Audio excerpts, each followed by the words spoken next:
En mi fiesta de graduación de la universidad, mi mamá agarró el micrófono y dijo: antes de celebrar, todos deberían saber lo que ella me costó.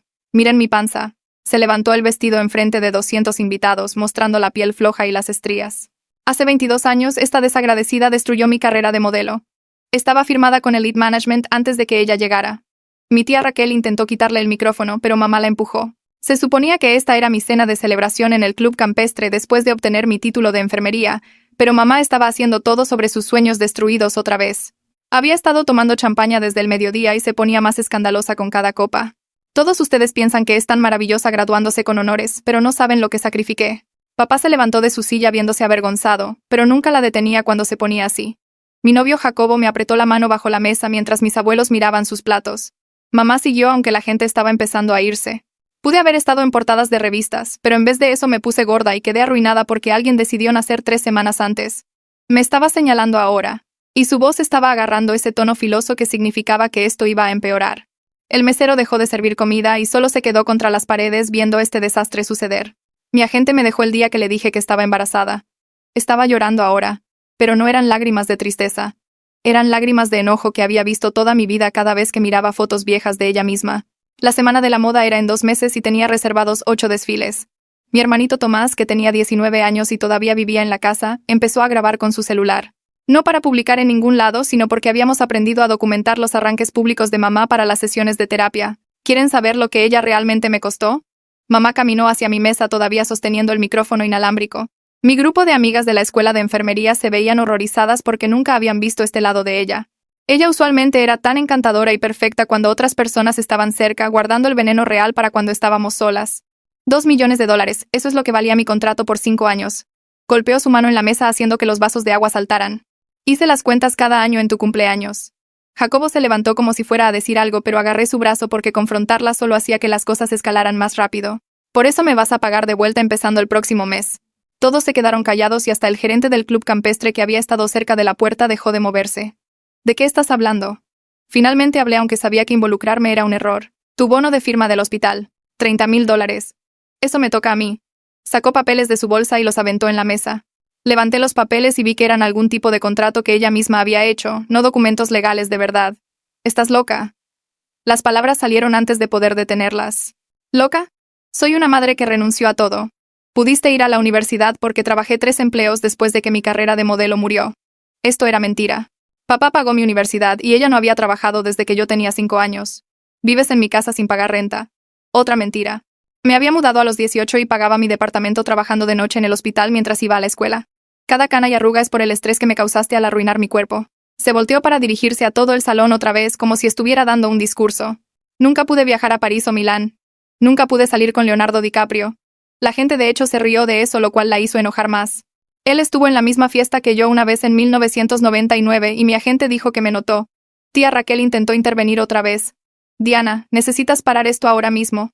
Pero mamá estaba en su rollo. Se va a casar el próximo año y espera que yo pague cuando ella todavía me debe por destruir mi vida.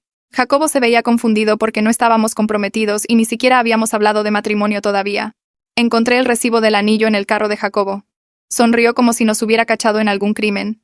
$4,000 gastó cuando ese dinero debería ir a compensarme. Fue entonces cuando abuelita se levantó. Tenía 83 años y apenas medía 1,5 metros. Pero cuando se enojaba, todos escuchaban. Diana María Hernández, para este escándalo inmediatamente. La voz de abuelita cortó la perorata de mamá como hielo. ¿Qué contrato de modelaje? Nunca estuviste firmada con Elite. Hiciste 2 sesiones locales de tienda departamental por $50 cada una. La cara de mamá se puso blanca. Requested Reds está en Spotify ahora. Checa el link en la descripción o comentarios. Abuelita sacó su celular y deslizó por su galería de fotos hasta que encontró lo que estaba buscando. Sostuvo la pantalla para que todos en nuestra mesa pudieran ver. Ahí estaba mamá en un catálogo de Liverpool de 1999 usando ropa deportiva juvenil y parada junto a un perchero de artículos en liquidación. La siguiente foto la mostraba en el departamento de zapatos del Palacio de Hierro modelando tenis en oferta. Ambas sesiones eran claramente anuncios de tiendas departamentales locales, no modelaje de alta moda. Las fotos tenían etiquetas de precio visibles en el fondo y luz fluorescente de tienda que lavaba todo. Mamá se veía joven y bonita, pero era solo una modelo regular para insertos de periódico, no alguien firmada con una agencia importante. Abuelita se desplazó para mostrar los recibos de pago que había guardado. $50 por cada sesión. Ambos fechados 3 meses antes de que yo naciera. El comedor del club campestre se había quedado tan callado que podía escuchar el aire acondicionado zumbando y el tenedor de alguien pegándole a su plato al otro lado del salón. Mi corazón latía fuerte en mis oídos mientras todos miraban la evidencia en el celular de abuelita. La cara de mamá había pasado de blanca a roja y estaba respirando fuerte por la nariz. El contrato falso que me había aventado todavía estaba sobre la mesa entre nosotras, de repente viéndose aún más ridículo ahora que todos sabían que la carrera de modelaje a la que se refería nunca existió. Mamá se abalanzó a través de la mesa alcanzando el celular de abuelita, pero papá finalmente se movió. Se paró entre ellas y agarró el brazo de mamá, jalándola hacia atrás. Su voz era baja pero firme cuando dijo que necesitábamos irnos ahora mismo. La mitad de los invitados ya había desaparecido, probablemente agradecidos de tener una excusa para escapar de la incomodidad. La otra mitad estaba mirando sus platos de postre como si el mousse de chocolate fuera lo más interesante que hubieran visto. Intenté levantarme, pero mis piernas se sentían temblorosas y débiles. Jacobo puso su mano bajo mi codo y me ayudó a ponerme de pie. Mis amigas de la escuela de enfermería estaban recogiendo sus bolsas y susurrando entre ellas.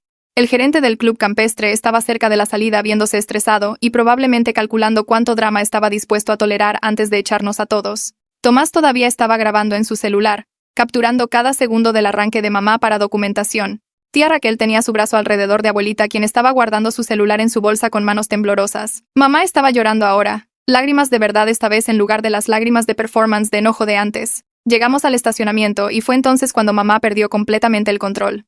Estaba gritando a abuelita sobre traición y humillación, su voz resonando en los carros. Tomás mantuvo su celular arriba grabando todo mientras se mantenía a una distancia segura. Papá estaba intentando meter a mamá en su carro, pero ella seguía jalándose de él y agitando sus brazos alrededor. Su rímel estaba corriendo por su cara en líneas negras gruesas que la hacían ver como algo de una película de terror. Su cabello se había soltado del peinado elegante que había pasado 2 horas haciéndose esa mañana. Seguía gritando que abuelita había arruinado todo y destruido su relación con su hija. Solo me quedé ahí parada junto al carro de Jacobo viendo a mi familia desmoronarse enfrente del club campestre. Otros invitados estaban pasando junto a nosotros rápidamente con sus cabezas agachadas, pretendiendo no ver ni escuchar nada.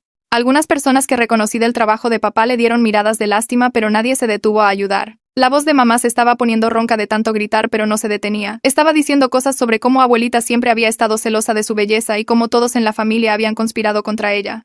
Papá finalmente logró abrir la puerta de su carro y físicamente guió a mamá al asiento del pasajero.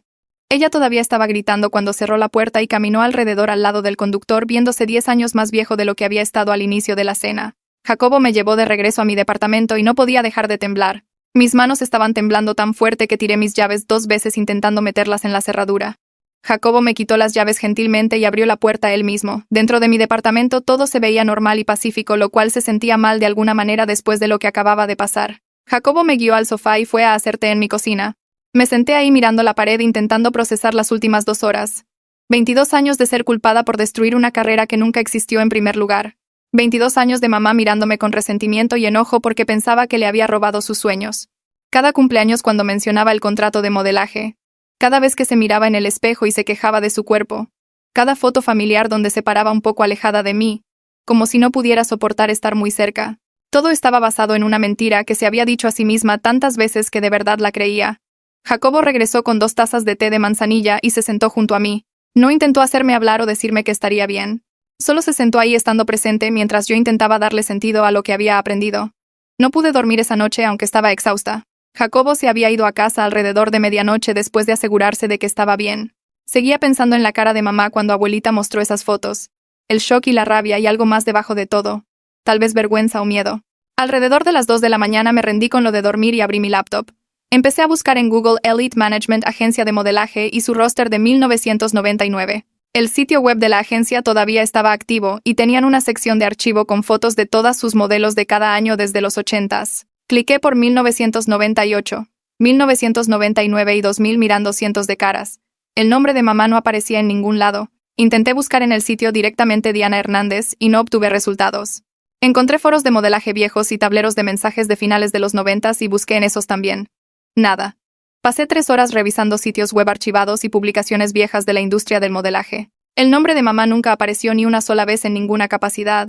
Lo más cerca que llegué fue encontrar otra Diana Hernández que modeló en California, pero las fotos mostraban a una persona completamente diferente. Para las 5 de la mañana tenía 20 pestañas del navegador abiertas y me dolían los ojos de estar mirando la pantalla.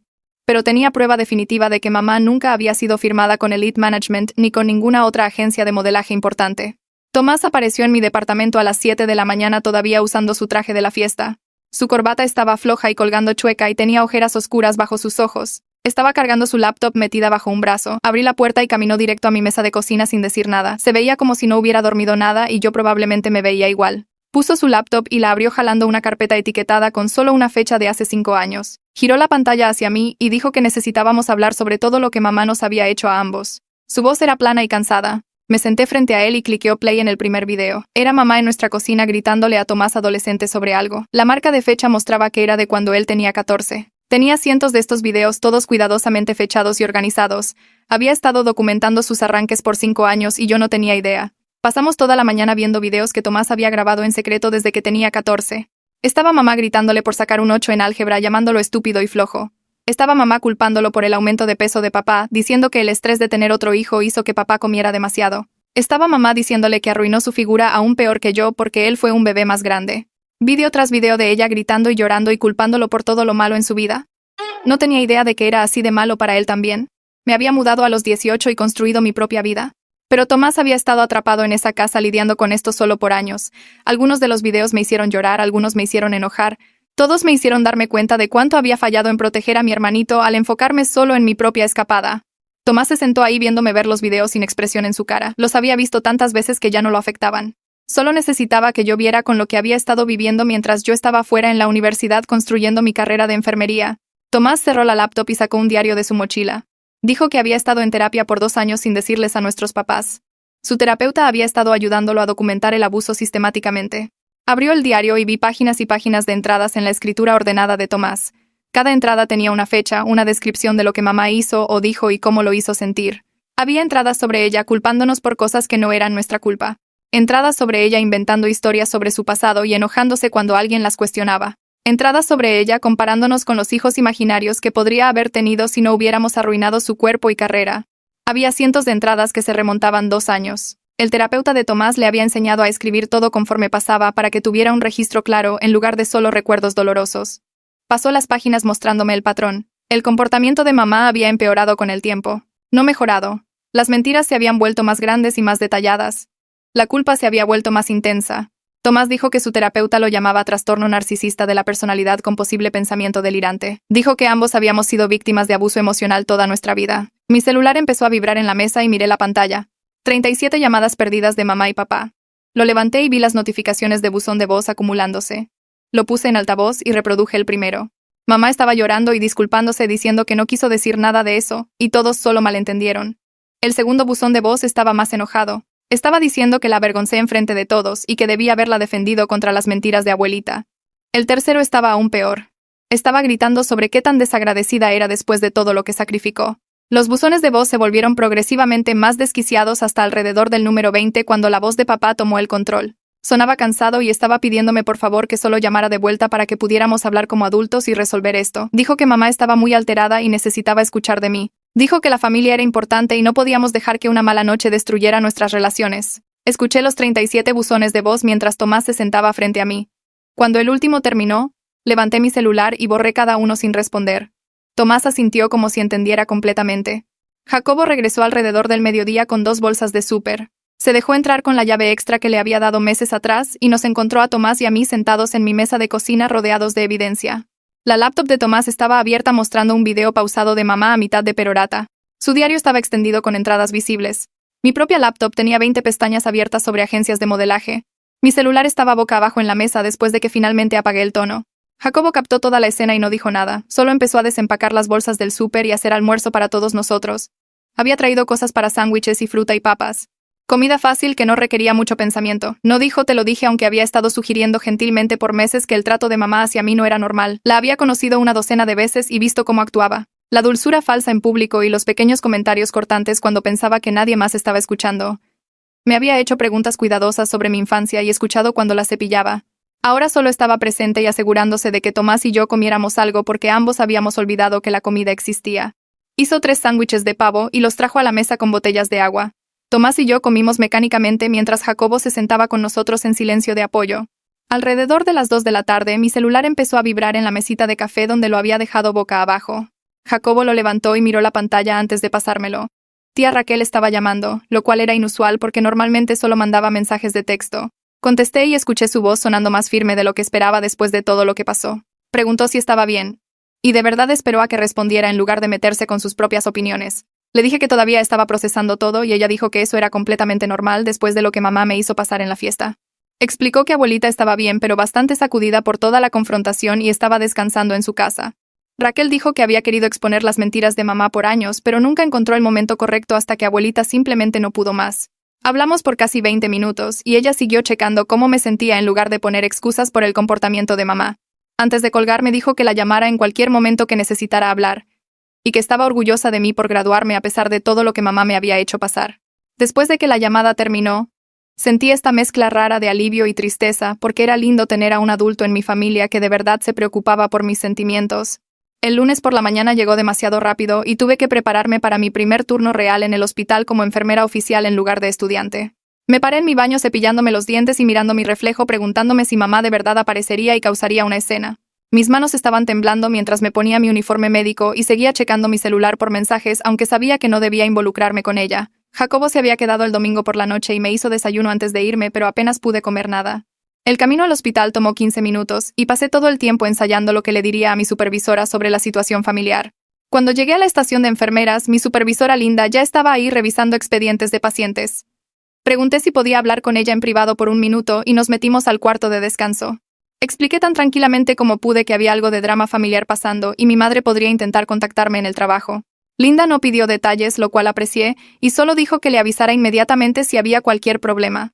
También me recordó que la seguridad del hospital era muy buena manejando situaciones así si se volvía necesario. Le agradecí e intenté enfocarme en mi trabajo real por el resto del turno. Mamá no apareció en persona, pero alrededor de las 10 esa mañana la recepción principal llamó a nuestro piso. La recepcionista dijo que alguien que decía ser mi madre había llamado pidiendo ser transferida directamente a mí. Le dije a la recepcionista que las llamadas personales no estaban permitidas durante mi turno a menos que fuera una emergencia genuina.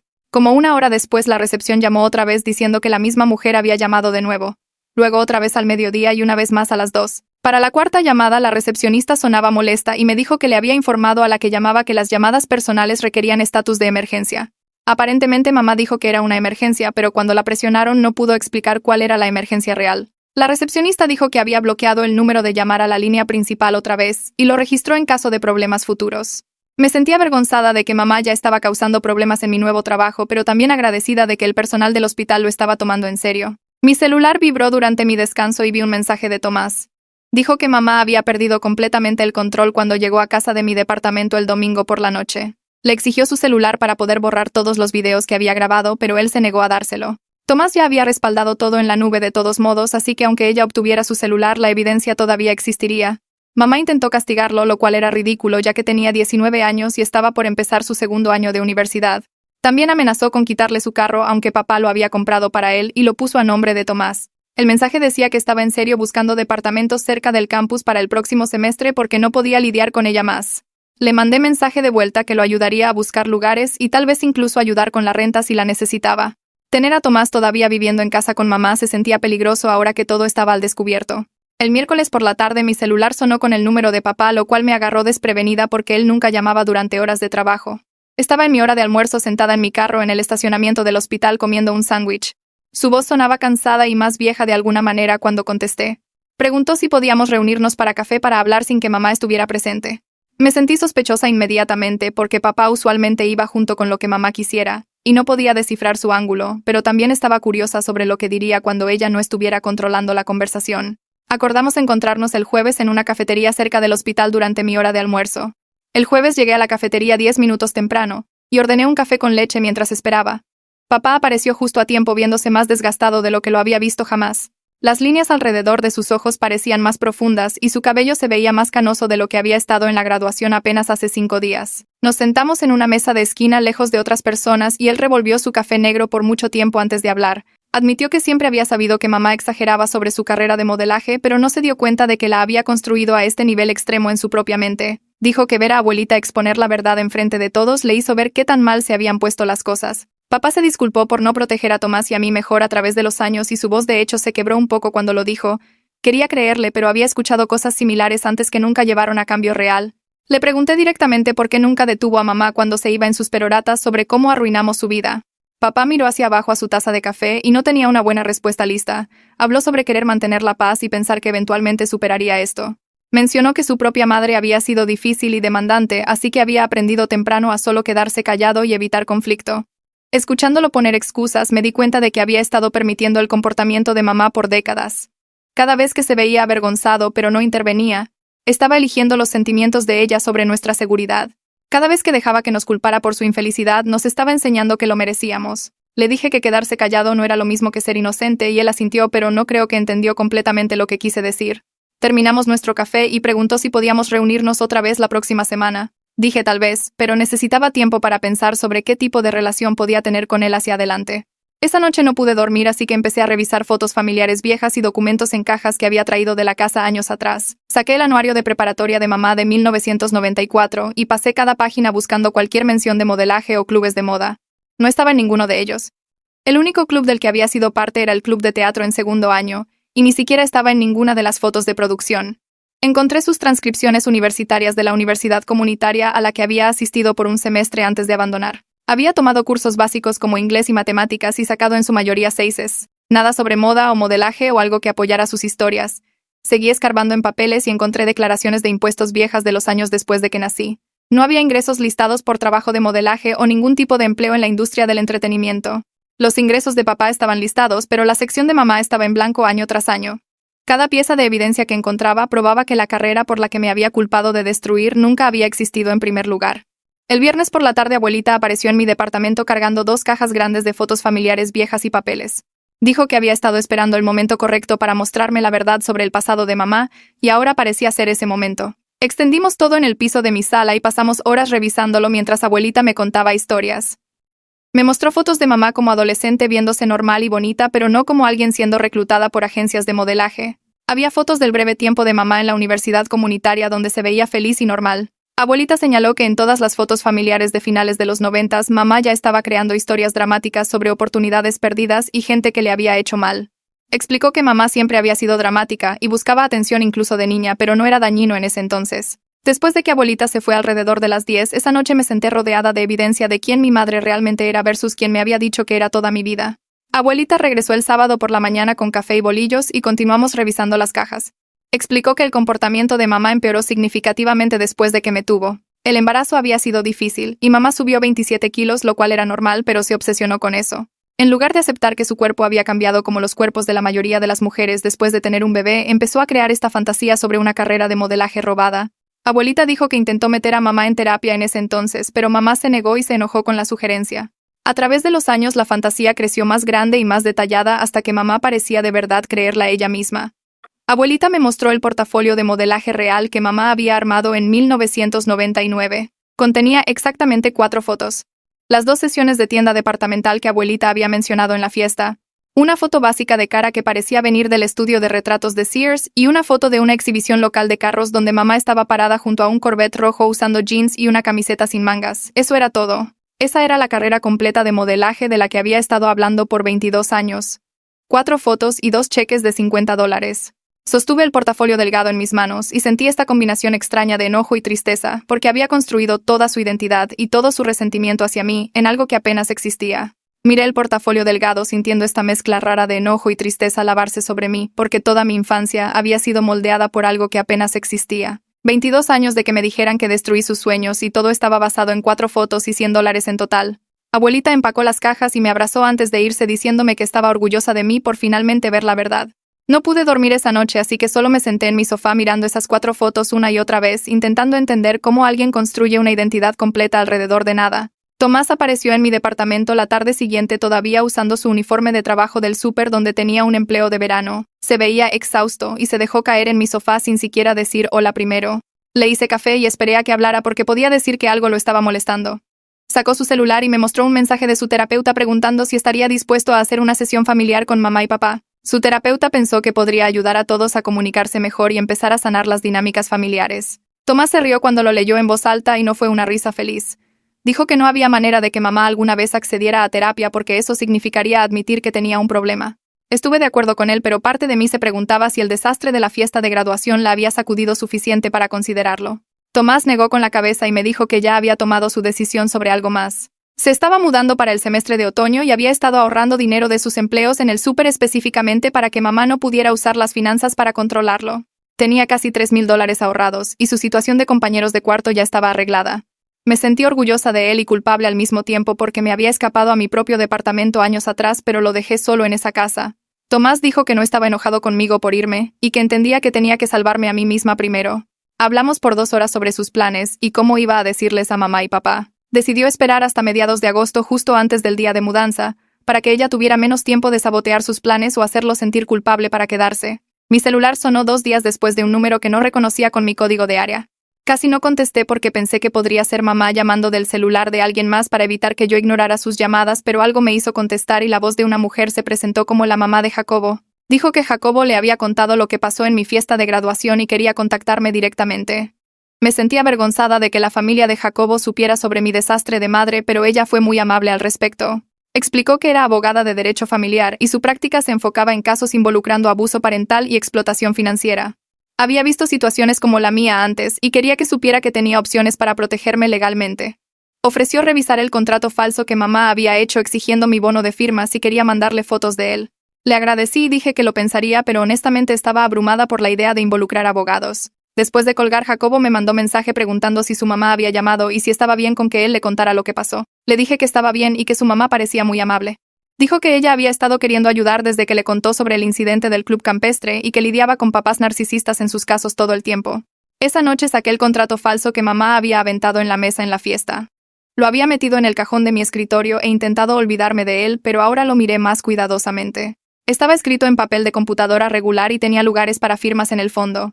El lenguaje era ridículo, y ni siquiera cerca de escritura legal real.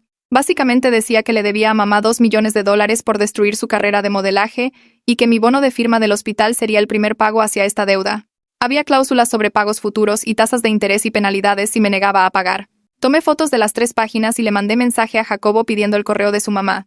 Lo mandó de inmediato y reenvié las fotos antes de poder cambiar de opinión. Me sentí nerviosa involucrando a alguien que nunca había conocido en mis problemas familiares, pero también me sentí aliviada de que tal vez alguien que entendía la ley pudiera decirme si necesitaba preocuparme por este documento. Demente. La mamá de Jacobo me devolvió la llamada en menos de 1 hora y podía escucharla riéndose antes de que siquiera empezara a hablar. Dijo que el contrato era completamente inaplicable y no tenía ningún fundamento legal. Explicó que no puedes simplemente inventar deudas que no existen y exigir pago a través de un contrato hecho en casa. Dijo que si mamá de verdad intentaba perseguir esto a través de canales legales, podría enfrentar consecuencias por intento de fraude o extorsión. Sentí este peso enorme salir de mis hombros, porque parte de mí había estado preocupada de que de alguna manera mamá de verdad podría forzarme a darle mi bono de firma. La mamá de Jacobo dijo que estaría feliz de escribir una carta formal explicando por qué el contrato era inválido si necesitaba documentación. También sugirió que podría querer considerar otras protecciones legales dependiendo de cómo mamá se comportara hacia adelante. Le agradecí como 10 veces, y me dijo que la llamara en cualquier momento si tenía preguntas o si mamá escalaba su comportamiento. Ir a trabajar al hospital se volvió mi parte favorita de cada día porque mamá no podía alcanzarme ahí y de verdad era buena en mi trabajo. Los pacientes me querían y mis compañeros de trabajo eran amigables y normales. Nadie gritaba sobre carreras de modelaje destruidas o exigía dinero que no les debía.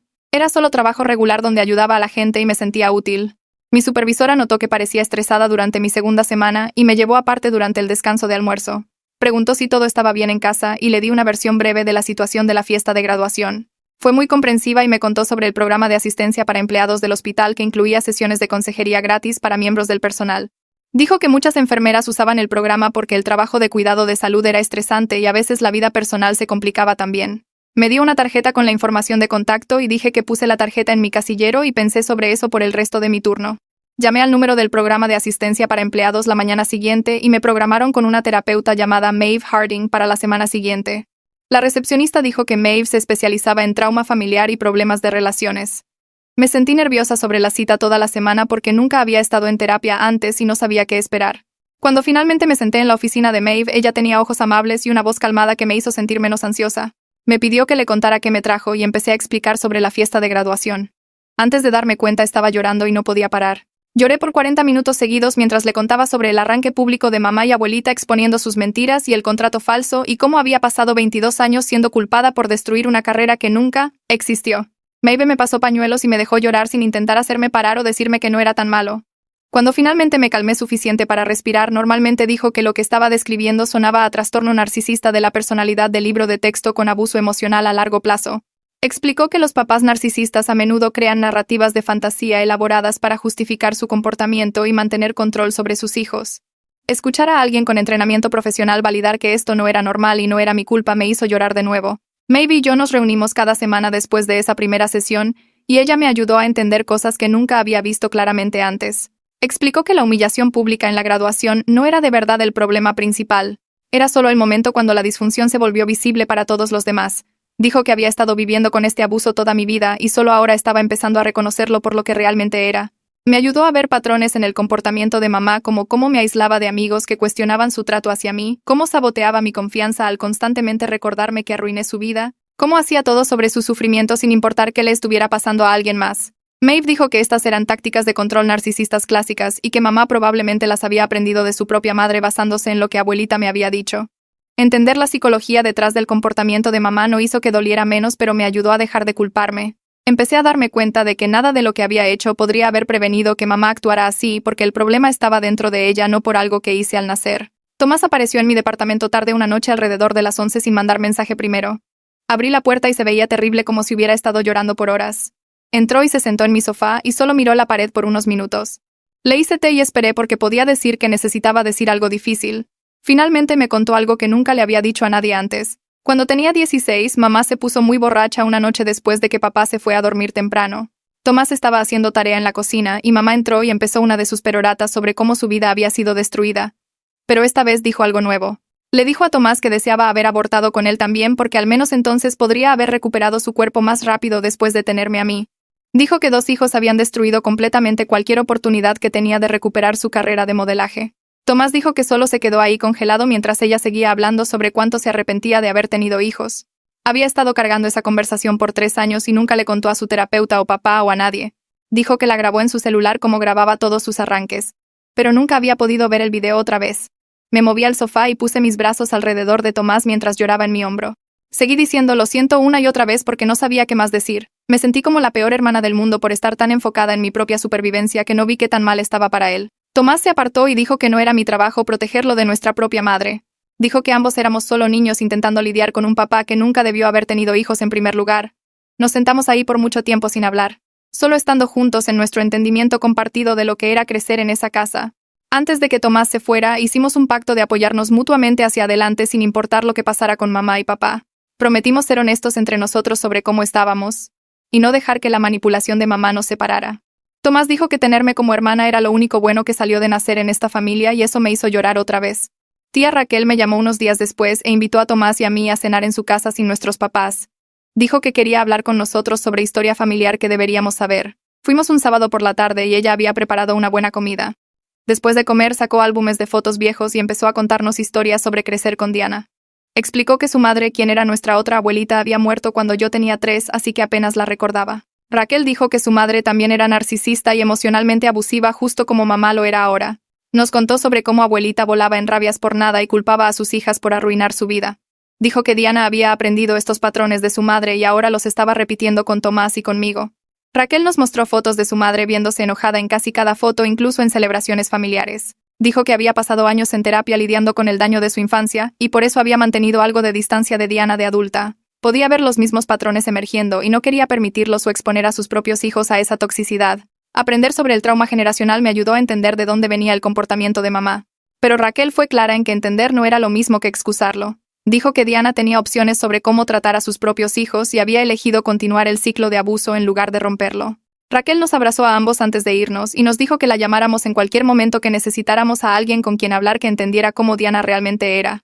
Dijo que había estado esperando años a que Tomás y yo fuéramos suficientemente grandes para ver la verdad sobre nuestra madre en lugar de creer todas sus historias. El camino de regreso a mi departamento se sintió diferente porque ahora entendía que el comportamiento de mamá no era solo sobre mí o Tomás, sino que era parte de un patrón que se remontaba generaciones. Jacobo preguntó si estaba bien y le dije que sentí como si me hubieran dado permiso para protegerme sin sentirme culpable al respecto. El apoyo de Raquel significaba todo porque sabía exactamente lo que era crecer con alguien como Diana y ella había salido. Trabajé un turno de 12 horas en el hospital 3 días después y estaba checando signos vitales de un paciente en la unidad cardíaca cuando mi supervisora apareció en la entrada viéndose incómoda. Preguntó si podía salir al pasillo por un momento, y mi estómago cayó porque sabía que algo estaba mal. Me dijo en voz baja que había una situación en el vestíbulo involucrando a mi madre, y seguridad la tenía controlada, pero probablemente debería quedarme en este piso hasta que se resolviera. Sentí mi cara ponerse caliente y pregunté qué pasó. Mi supervisora explicó que Diana había aparecido exigiendo verme inmediatamente. Y cuando el escritorio de recepción dijo que no podían interrumpirme durante el cuidado de pacientes, empezó a gritar sobre cómo les había robado dinero y el hospital estaba albergando a una ladrona. Seguridad la escoltó fuera, pero todavía estaba en el estacionamiento haciendo una escena. Le agradecí a mi supervisora y le dije que sentía que tuviera que lidiar con esto. Fue amable al respecto y dijo que las situaciones familiares pasan y lo importante era que yo estaba segura en el trabajo. Sugirió que tomara mi descanso en la sala de personal en el tercer piso en lugar de salir afuera como usualmente hacía. Fui directo al closet de suministros en el piso cardíaco en vez y me senté en el piso entre cajas de gasas y cinta médica intentando respirar normalmente. Mis manos estaban temblando y podía sentir un ataque de pánico viniendo porque mamá había encontrado una manera de invadir el único lugar donde me sentía competente y en control. Saqué mi celular y le mandé mensaje a Tomás lo que pasó y respondió inmediatamente diciendo que estaba documentando todo y necesitábamos hablar con un abogado pronto. Jacobo llamó durante su hora de almuerzo y le conté lo que pasó mientras estaba sentada en ese closet de suministros. Ofreció venir a recogerme temprano, pero dije que no porque no iba a dejar que mamá me hiciera salir del trabajo. Terminé mi turno, pero me sentí nerviosa cada vez que alguien pasaba junto a mí en el pasillo. Josefina de Recursos Humanos me llamó a su oficina primera cosa la mañana siguiente. Probablemente tenía 50 y tantos con ojos amables, pero su voz era todo negocio cuando me pidió que me sentara. Dijo que el hospital tomaba la seguridad de los empleados muy en serio, y necesitaban entender qué estaba pasando con mi situación familiar. Expliqué todo mientras ella tomaba notas en su computadora. El arranque en la fiesta de graduación, el contrato falso exigiendo mi bono de firma, los años de abuso emocional que Tomás y yo habíamos documentado, abuelita exponiendo las mentiras de mamá sobre su carrera de modelaje. Josefina escuchó sin interrumpir y cuando terminé preguntó si había una orden de restricción en lugar. Dije todavía no, pero lo estaba considerando. Asintió y dijo que probablemente era buena idea dado el comportamiento escalando. Josefina jaló algo en su computadora y empezó a escribir. Explicó que iban a marcar el nombre de Diana en su sistema de seguridad para que no pudiera pasar del vestíbulo sin disparar una alerta. También estaban agregando una nota detallada a mi expediente de empleada sobre la situación para que si algo más pasara habría un rastro de papel. Me pasó una carpeta con información sobre el programa de asistencia para empleados del hospital que incluía sesiones de consejería gratis y servicios de consulta legal.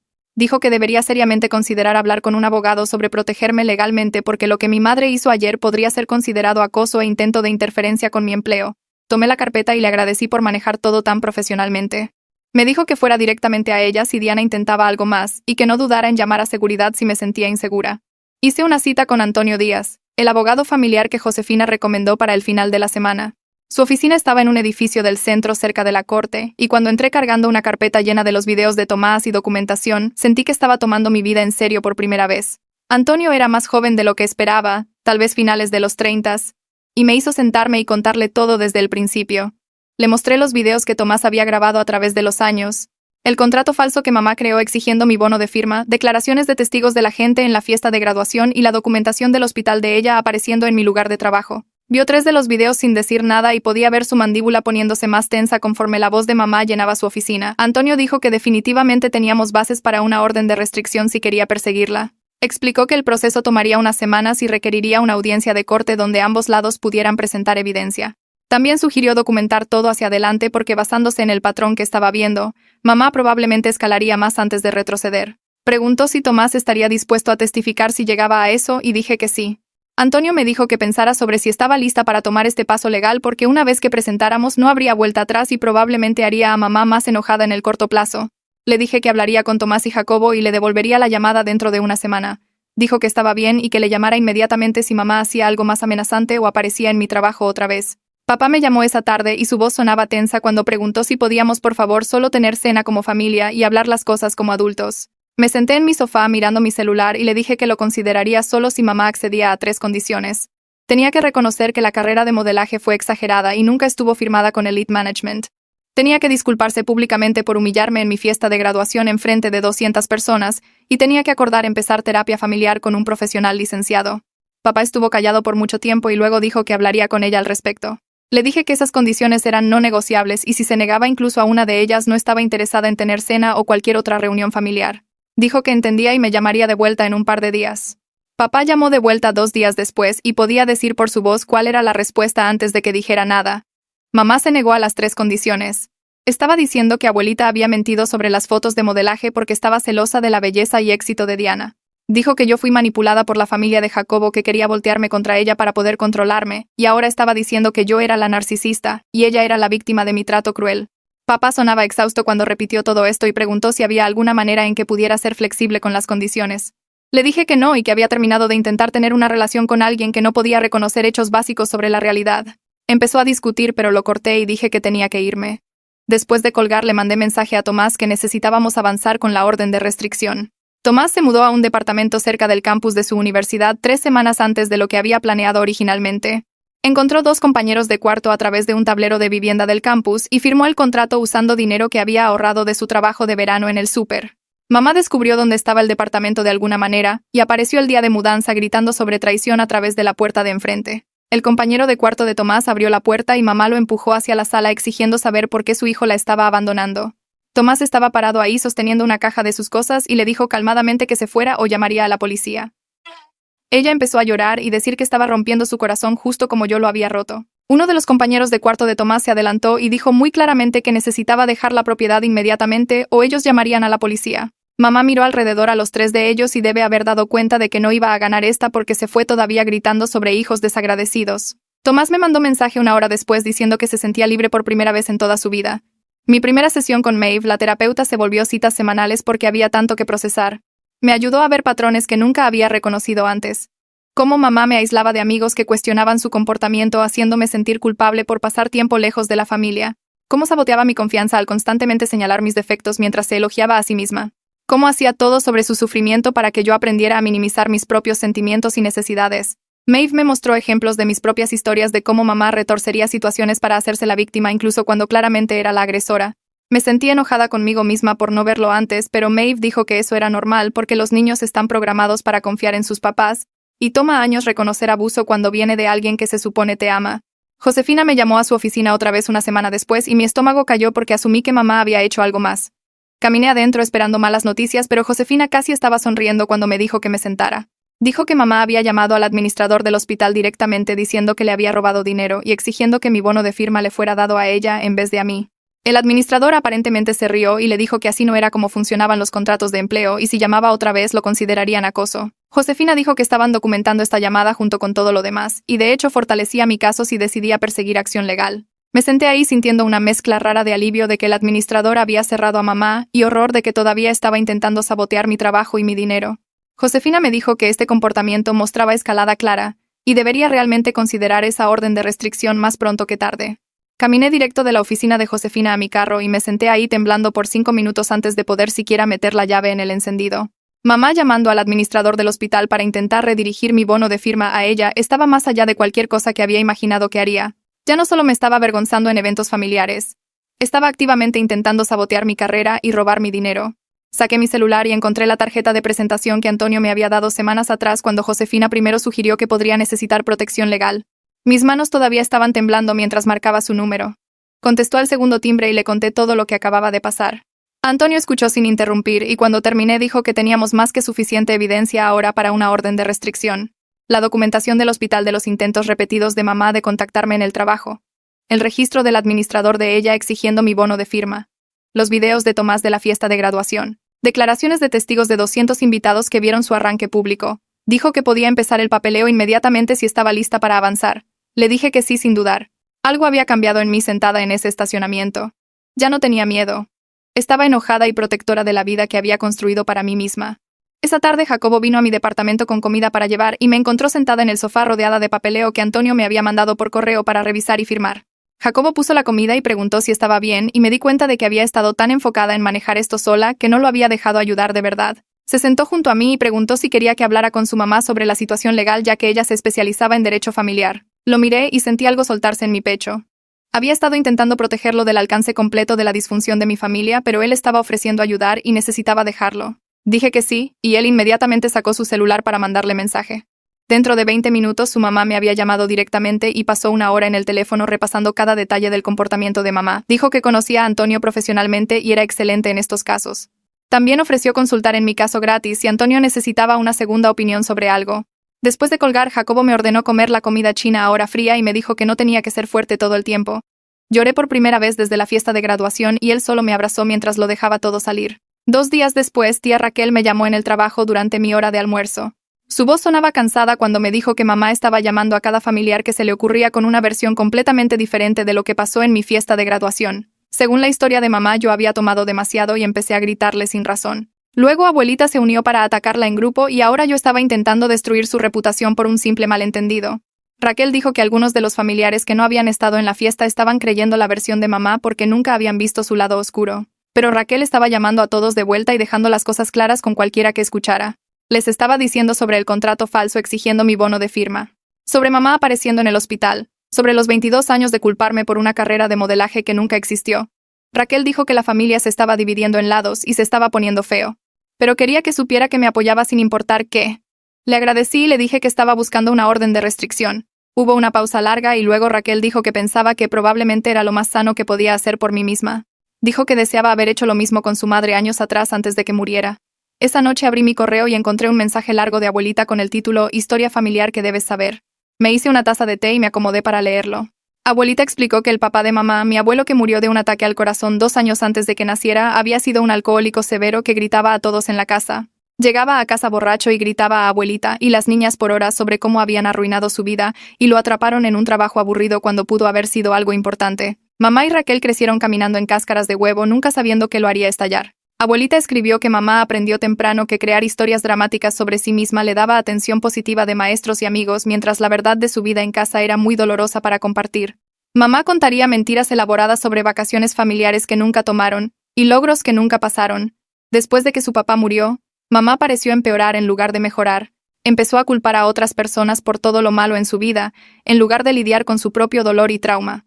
Abuelita dijo que había visto a mamá usar este patrón por 40 años y había destruido la mayoría de sus relaciones. Había intentado meter a mamá en terapia docenas de veces, pero mamá siempre se negaba porque eso significaría admitir que algo estaba mal con ella. Abuelita terminó el correo diciendo que amaba a su hija, pero también sabía que mamá me había lastimado profundamente y yo tenía todo el derecho de protegerme. Llevé el correo de abuelita a mi sesión de terapia con Maeve la semana siguiente. Maeve lo leyó cuidadosamente, y luego me miró y preguntó cómo me sentía aprendiendo esta historia familiar. Le dije que me ayudó a entender por qué mamá era como era, pero no estaba segura de qué hacer con ese entendimiento. Maeve asintió y dijo algo que se me quedó grabado. Dijo que entender de dónde viene el daño de alguien no significa que tengas que aceptar su abuso. Dijo que podía tener compasión por el trauma que mamá experimentó de niña mientras todavía me protegía de su comportamiento actual. Esas dos cosas no eran opuestas. Podía reconocer que mamá fue lastimada y también reconocer que había pasado 22 años lastimándome. Maeve dijo que este concepto era difícil para mucha gente de entender porque nos enseñan que entender a alguien significa perdonarlos y quedarse en relación con ellos. Pero de hecho lo más sano a menudo es entender por qué alguien es dañino y luego crear distancia de ellos de todos modos. Esto se sintió enorme para mí. Había estado cargando culpa por no ser más comprensiva con lo que mamá había pasado, pero Maeve me estaba dando permiso de protegerme sin importar el dolor pasado de mamá. 3 semanas después de que me reuní con Antonio, llamó para decirme que la audiencia de la orden de restricción estaba programada para 6 semanas después del incidente de la fiesta de graduación. Pasó 1 hora en el teléfono preparándome para qué esperar. Dijo que mamá probablemente aparecería con su propio abogado y su propia historia pintándose como víctima. Me advirtió que podría llorar y jugar con la simpatía del juez. Pero también dijo que nuestra evidencia era extremadamente fuerte. Teníamos la documentación del hospital de Josefina mostrando múltiples intentos de mamá de contactarme en el trabajo y su llamada al administrador exigiendo mi bono de firma. Teníamos los videos de Tomás de la fiesta de graduación y años de otros incidentes grabados. Teníamos declaraciones de testigos de gente en la fiesta incluyendo al gerente del club campestre. Teníamos el contrato falso que mamá había hecho. Antonio dijo que los jueces ven a través de los patrones de comportamiento narcisista bastante rápido, especialmente cuando hay tanta documentación. Me dijo que me mantuviera calmada durante la audiencia y solo respondiera preguntas honestamente. Dijo que esto no era sobre castigar a mamá o buscar venganza, era sobre establecer límites legales para proteger mi seguridad y paz mental hacia adelante. La noche antes de la audiencia, papá me llamó y casi no contesté. Cuando sí contesté estaba llorando. Tan fuerte que apenas podía entenderle. Me rogó que no siguiera adelante con la orden de restricción. Dijo que humillaría a mamá públicamente y destruiría lo que quedaba de nuestra familia. Dijo que la gente hablaría de nosotros y nos juzgaría, y mamá nunca se recuperaría de la vergüenza. Lo escuché llorar por unos minutos, y luego dije algo en lo que había estado pensando por semanas. Le dije que mamá había destruido a nuestra familia ella misma durante el curso de 22 años de abuso emocional y manipulación. Le dije que solo me estaba protegiendo ahora, y si eso le causaba vergüenza, tal vez debió haber pensado en eso antes de pasar 2 décadas culpándome por arruinar su carrera de modelaje imaginaria. Le dije que había permitido su comportamiento al nunca enfrentarla, y ahora estaba intentando permitirlo otra vez pidiéndome que sacrificara mi bienestar por su comodidad. Papá se quedó completamente callado. Después de una pausa larga dijo que no sabía qué decir a eso. Le dije que no necesitaba decir nada, pero iba a ir a la audiencia mañana y conseguiría esa orden de restricción. Luego colgué antes de que pudiera discutir más. Apenas dormí esa noche. Seguía jugando diferentes escenarios en mi cabeza de lo que podría pasar en la corte. Jacobo se quedó y seguía recordándome que tenía gente de mi lado y no estaba haciendo esto sola. Tomás ya había confirmado que venía como testigo y había preparado una declaración sobre años de comportamiento similar de mamá. Jacobo venía para apoyo, aunque no podía testificar ya que solo había conocido a nuestra familia por 8 meses. Tía Raquel y abuelita ambas planeaban estar ahí. Antonio me había dicho que tener miembros de la familia dispuestos a testificar contra mamá sería poderoso para que el juez viera. Me levanté a las 5 de la mañana e intenté comer desayuno, pero mi estómago estaba hecho nudos. Jacobo me hizo tostadas y se sentó conmigo mientras las picaba. Me recordó lo que Antonio había dicho. Esto no era sobre castigar a mamá. Esto era sobre establecer límites legales para proteger mi seguridad y paz. Repetí eso para mí misma como un mantra mientras me vestía con el atuendo conservador que Antonio había sugerido que usara en la corte. La corte era fría e institucional con ese olor particular de limpiador de pisos y papel viejo que todos los edificios de gobierno parecían tener. Mamá apareció vestida de un vestido negro como si estuviera asistiendo a un funeral y ya estaba llorando cuando entró. Había traído a papá y 2 amigos de la familia que reconocí de la iglesia, pero que no habían estado en mi fiesta de graduación. No sabían la historia completa y mamá claramente los había reclutado para hacerla ver simpática. Yo tenía a Tomás y Jacobo y abuelita y tía Raquel y Antonio. Nos sentamos en lados opuestos del pasillo afuera de la sala esperando ser llamados. Mamá seguía mirando hacia nosotros y llorando más fuerte cuando pensaba que el alguacil estaba viendo. Tomás se inclinó y susurró que estaba actuando y no debía dejar que me afectara. El juez finalmente nos llamó y se veía cansado antes de que alguien hubiera dicho una palabra. Probablemente tenía 60 y tantos con cabello gris y lentes para leer y la expresión de alguien que había visto cada drama familiar posible. Antonio y el abogado de mamá se presentaron y luego el juez le pidió a Antonio que presentara nuestro caso primero. Antonio se levantó y presentó todo de manera calmada y metódica que hizo sonar aún peor de lo que recordaba. Empezó con el incidente de la fiesta de graduación describiendo cómo mamá había agarrado el micrófono en mi cena de celebración y me humilló públicamente en frente de 200 invitados al decir que destruí su carrera de modelaje y exigir que le pagara de vuelta con mi bono de firma. Presentó declaraciones de testigos de 5 personas que habían estado en la fiesta, incluyendo al gerente del club campestre. Luego se movió al acoso del hospital mostrando la documentación de Josefina sobre los intentos repetidos de mamá de contactarme en el trabajo, incluyendo llamar 4 veces en un día y finalmente llamar al administrador del hospital directamente para exigir que mi bono de firma le fuera dado a ella, en vez de a mí. Mostró al juez el contrato falso que mamá había hecho sin base legal exigiendo $30,000. Luego llamó a Tomás a testificar. Tomás caminó al estrado de testigos viéndose nervioso pero determinado. Le contó al juez sobre crecer con el abuso emocional y culpa constante de mamá. Describió cómo le había dicho cuando tenía 16 que deseaba haber abortado para poder haber recuperado su cuerpo más rápido. Le mostró al juez 3 videos en su celular de mamá teniendo arranques públicos similares a través de los años. El abogado de mamá objetó diciendo que los videos estaban fuera de contexto, pero el juez lo anuló y vio los 3 clips. La cara de mamá pasó de llorar falso a enojo real mientras veía a Tomás testificar contra ella. Empezó a levantarse, pero su abogado agarró su brazo y la jaló de vuelta. El juez la miró y le advirtió sobre comportamiento en la corte. Luego Antonio descansó nuestro caso y era el turno del abogado de mamá. El abogado de mamá se levantó e intentó pintarla como un papá preocupado que solo quería asegurarse de que yo fuera financieramente responsable. Habló sobre qué tan difícil era ver a tu hijo batallar y cómo mamá había sacrificado todo por su familia. Lo hizo sonar como si la fiesta de graduación fuera solo un momento emocional donde había tomado demasiada champaña y dijo cosas que no quiso decir. Dijo que las llamadas del hospital eran solo mamá intentando entender mi paquete de beneficios porque quería ayudarme a planear para el futuro. El juez se veía poco impresionado y seguía mirando la pila de evidencia que Antonio había presentado. El abogado de mamá la llamó a testificar y caminó al estrado dabbing sus ojos con un pañuelo. Habló sobre su embarazo difícil y cómo había renunciado a oportunidades de modelaje para enfocarse en ser madre. Dijo que las sesiones de tienda departamental que abuelita mencionó eran solo trabajos pequeños que hizo mientras esperaba que su contrato de élite fuera finalizado. El juez la interrumpió y pidió documentación de este contrato de élite. Mamá dijo que ya no tenía el papeleo porque se perdió en una mudanza hace 20 años. El juez preguntó si tenía cualquier otra prueba como correspondencia con la agencia o talones de pago. Mamá empezó a llorar más fuerte y dijo que todo era verbal en ese entonces y confiaba en su agente. Antonio se levantó y presentó impresiones del roster archivado de clientes de Elite Management de 1998 hasta 2001. El nombre de mamá no estaba en ninguna de las listas. El juez le preguntó a mamá directamente si había llamado al hospital intentando que mi bono de firma fuera redirigido a su cuenta. La cara de mamá se puso pálida y empezó a decir que no.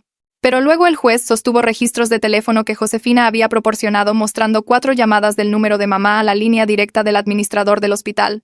Mamá cambió su historia rápido y dijo que solo estaba haciendo preguntas sobre mis beneficios como un papá preocupado. Dijo que nunca de hecho pidió que el dinero le fuera enviado a ella.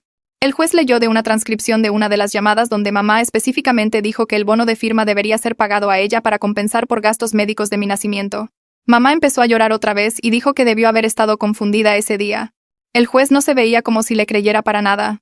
Tomás fue llamado de vuelta a testificar, y Antonio le pidió que le mostrara al juez los videos que había grabado a través de los años. Tomás sacó su celular con manos temblorosas y reprodujo 3 clips. El primero era de hace 2 años en la graduación de preparatoria de Tomás, donde mamá se había quejado en voz alta de que su ceremonia era aburrida comparada con lo que sus eventos de modelaje solían ser.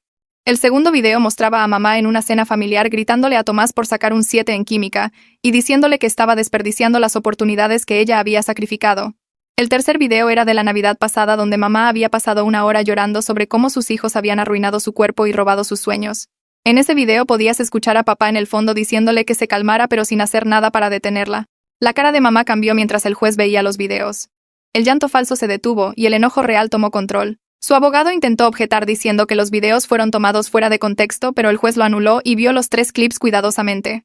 Cuando el tercer video terminó, mamá se levantó y empezó a gritar que Tomás no tenía derecho de grabar momentos familiares privados. Su abogado agarró su brazo e intentó jalarla de vuelta, pero ella se soltó de él. El juez golpeó su mazo y le dijo a mamá que necesitaba sentarse y controlarse, o la tendría en desacato.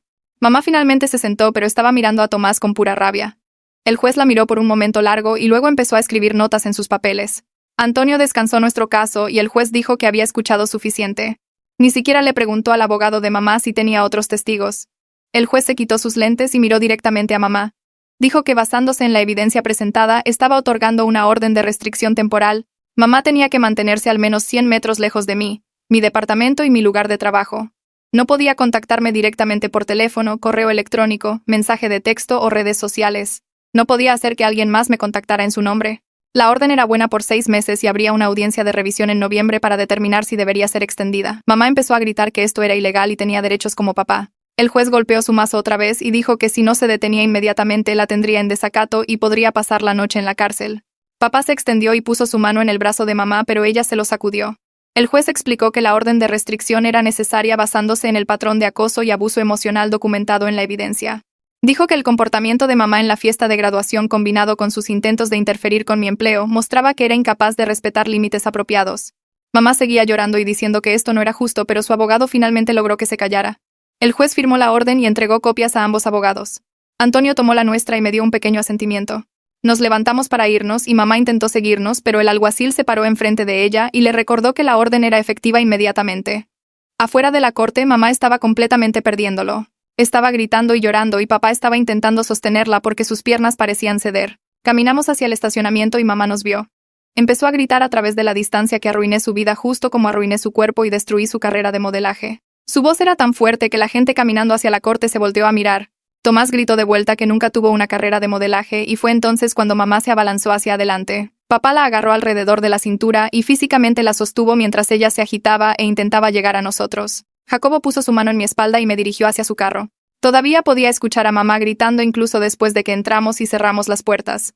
Jacobo encendió el motor y salió del estacionamiento mientras yo veía a mamá por la ventana trasera. Estaba doblada con papá sosteniéndola y los 2 amigos de la familia que había traído estaban parados incómodamente cerca sin saber qué hacer. Tomás estaba en su propio carro detrás de nosotros y nos siguió de vuelta a mi departamento.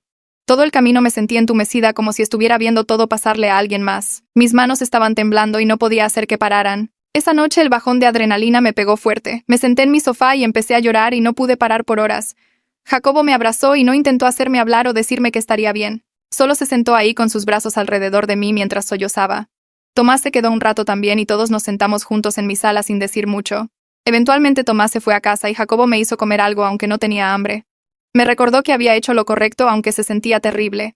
Dijo que Maeve me había dicho que poner límites con un papá narcisista a menudo se siente como si fueras el malo porque son tan buenos jugando a la víctima.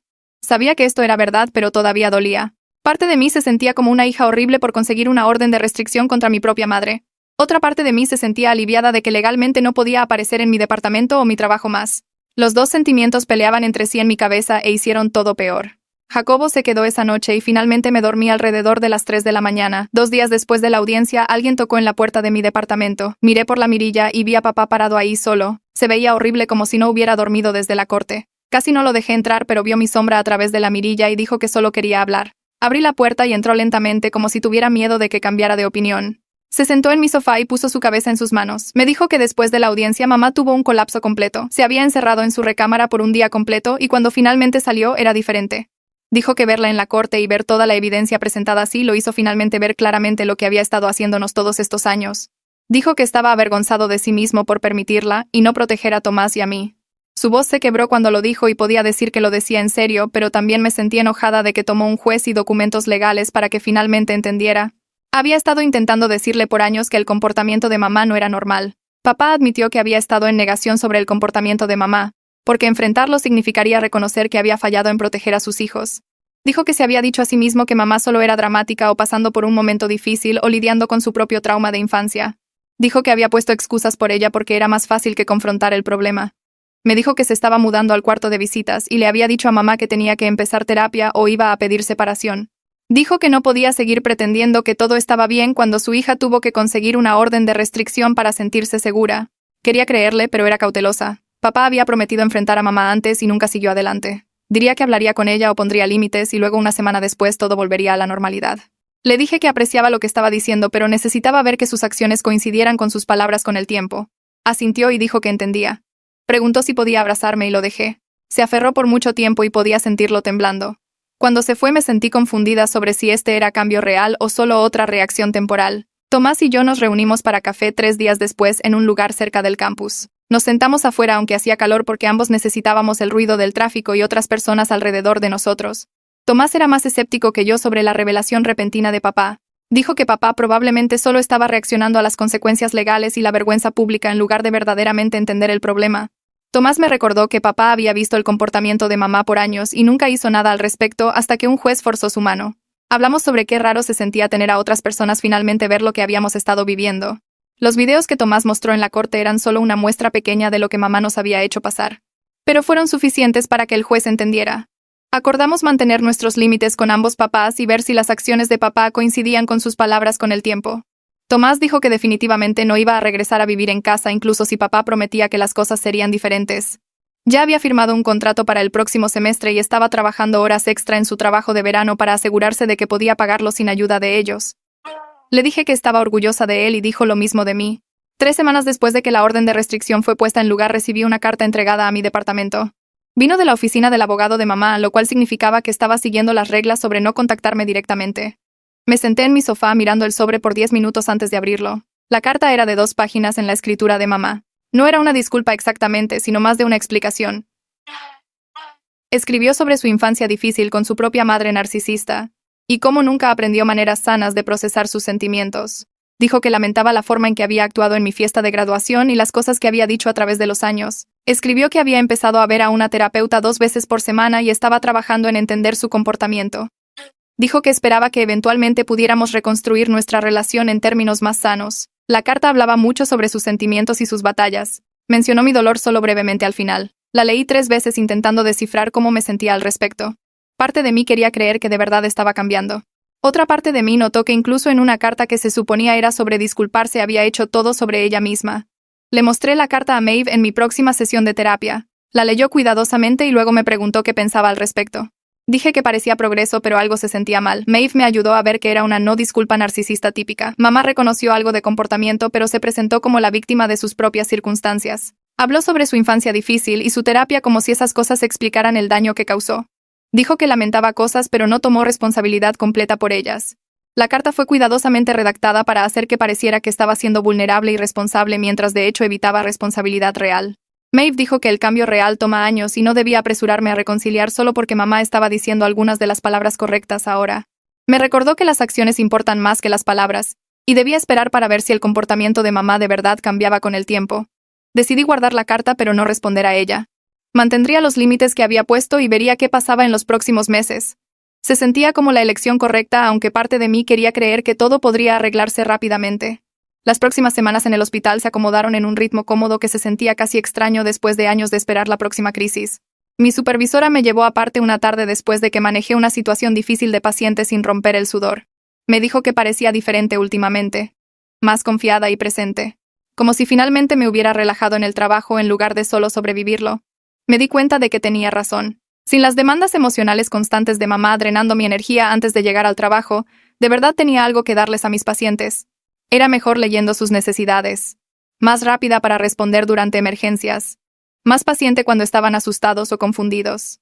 Jacobo también lo notó cuando llegaba a casa de turnos, de verdad emocionada de contarle sobre mi día en lugar de solo colapsar en el sofá. Tener 22 años se suponía que se sintiera así todo el tiempo, como que tenía espacio para descifrar quién era en lugar de gastar toda mi energía manejando los sentimientos de alguien más. La orden de restricción me había dado algo que no sabía que necesitaba hasta que lo tuve, que era espacio para solo existir sin estar constantemente preparándome para el próximo ataque. Tomás me llamó un martes por la tarde sonando más animado de lo que lo había escuchado en meses. Fue aceptado a un programa de internado de verano en Colorado trabajando con una startup de tecnología y lo iba a tomar aunque significaba perderse el cumpleaños de papá y la boda de algún primo que mamá había estado planeando asistir. Su voz tenía esta ligereza que me hizo darme cuenta de qué tan pesado había sonado antes, como si hubiera estado cargando peso que no noté hasta que se fue. Hablamos por casi una hora sobre qué raro se sentía tomar decisiones basadas en lo que queríamos en lugar de lo que evitaría que mamá tuviera un arranque.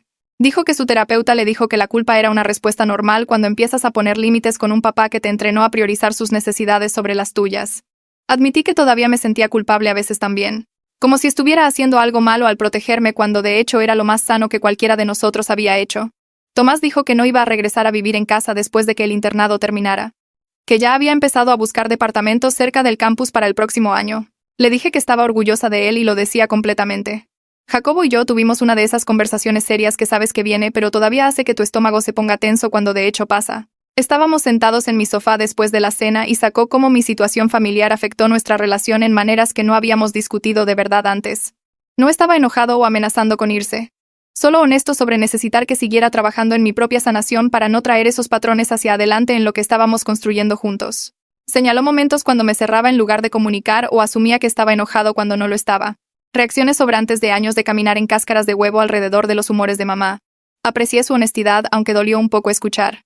Dijo que estaba comprometido a apoyarme a través de esto, pero también necesitaba que me quedara comprometida a terapia y de hecho hacer el trabajo en lugar de solo pasar por los movimientos. Esa conversación me motivó a ser más consistente con mis citas con Maeve y más dispuesta a escarbar en las cosas incómodas en lugar de patinar alrededor de ellas. 4 meses después de la fiesta de graduación me senté en mi departamento un sábado por la mañana con café y silencio de verdad. La orden de restricción todavía estaba en lugar y ya había decidido pedir una extensión en la audiencia de revisión el próximo mes. Mamá aparentemente estaba yendo a terapia según las actualizaciones ocasionales de papá, pero no estaba lista para probar si de verdad había cambiado o solo aprendió mejores maneras de manipular. Tomás estaba prosperando en su internado basándose en sus mensajes emocionados sobre los proyectos en los que estaba trabajando. Papá supuestamente estaba descifrando sus propios problemas aunque permanecía cautelosa sobre su seguimiento. Estaba aprendiendo que sanar de este tipo de daño familiar no tenía una línea de tiempo ordenada o un momento donde todo de repente se sintiera arreglado. Algunos días todavía eran difíciles y me cachaba cayendo en patrones de pensamiento viejos escuchando la voz de mamá en mi cabeza diciéndome que era egoísta o desagradecida. Pero tenía espacio ahora para reconocer esos pensamientos por lo que eran, que era su programación y no verdad real. Estaba construyendo una vida que se sentía mía en lugar de una reacción a sus demandas. Tenía trabajo en el que era buena, una relación con alguien que de verdad me apoyaba, un hermano que estaba encontrando su propio camino, y amigos que sabían la historia real en lugar de la imagen de familia perfecta que mamá siempre insistió que proyectáramos. Eso se sentía suficiente por ahora, que era todo lo que realmente podía pedir.